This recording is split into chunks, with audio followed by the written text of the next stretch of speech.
Hey, Armando, obviously, the turnover is real tough tonight. Can you put a finger on it and what kind of happened in that regards?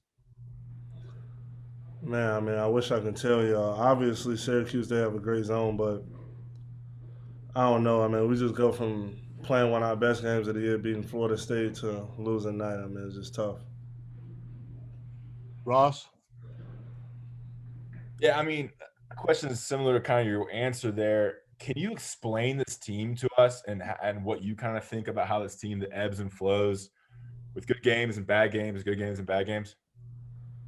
I just feel like as a whole, we're just too lackadaisical. I mean, even including myself, just feel like we just went out there tonight just expecting for the game to be handed to us, and we just lost. Patrick Gunn? Hey Armando. So today, when Jesse Edwards came in the game, he kind of slowed you down a little bit inside. Not what was he doing that kind of stopped with, especially with the steals that he had. Um, I mean, he had a little length. I mean, he got a good swipe on one of my moves I tried to make, but he did a lot better job than Dolaj of boxing us out and kind of slowing us down from getting on the offensive boards. Brendan? Hey Armando, yeah, I wanted to ask, do you feel like this team still, Royce mentioned this was practice number 80 yesterday, I think game number 24. Do you feel like as a group, you guys have a good grasp of the shot selection that he would like for you guys to have? No, I mean, it's got a little bit better from the beginning of the year, but nowhere near. I mean, we just got to hit shots. I mean, the first half, like, we just were not hitting shots from the outside, so it makes it a lot tougher. They start squeezing more and more and daring us to shoot. I mean, it's just tough when we can't hit shots. It just stops. It kind of deflates the inside game, which is our bread and butter. Adam Smith?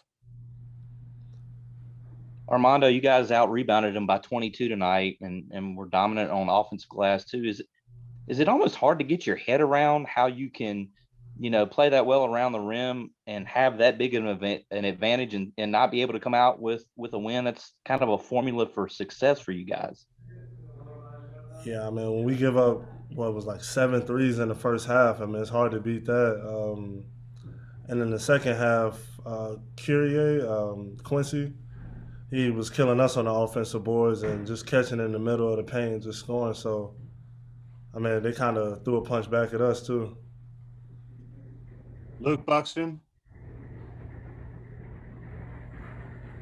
Hey, Matt, the question's for Caleb, not Armando. Oh, I'm sorry, for Caleb. I'm sorry. CL, go ahead.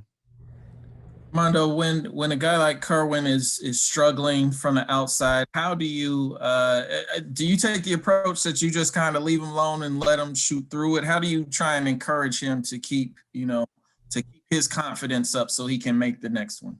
Yeah, I mean, with Kerwin being our best shooter by far, I mean, him obviously not having that good of a shooting night, with him taking the bulk out 3-pointers, it was huge, like for us. But I mean, I'm pretty sure he'll bounce back. But we did a good job on the offensive glass, just rebounding some of those shots, so it kind of helped. But threes are better than twos, so and we lost by like two. So Ryan Wilson? Hey Armando, I know you guys have Duke coming up, but what's the biggest thing you guys have to do to adjust, especially going into the AC tournament to make a big run? I mean, after we play Duke, we just got to really just look in the mirror. I mean, it's after that, it's just you lose, win or go home. So I mean, all the inconsistent stuff we did this year, we just gotta just throw it in the back and just play and don't give up and just know if we lose, we go home. And I feel like we got a good shot at doing that. I feel like we can maybe get a chance to reach our ceiling in the latter part of the season. All right, Andrew Crane, last one, and we'll get Caleb in here. Hey, Armando, were you guys expecting Jesse Edwards to play as much as he did after he only played 7 minutes against you guys the first time? And what adjustments did you have to make at both ends after he did, start playing more and more this game? Yes, we was expecting it because versus Georgia Tech, he had his career high minutes and points. So going into the scouting report, Coach Davis told us we would expect to see him more, and he's been playing a lot better and just getting under his feet. And obviously with just his length and size, it had a chance to affect us a little bit in some ways. And they kind of small inside, and that's how we killed them in the first game was offensive board. So we knew that he would play a bulk of the minutes.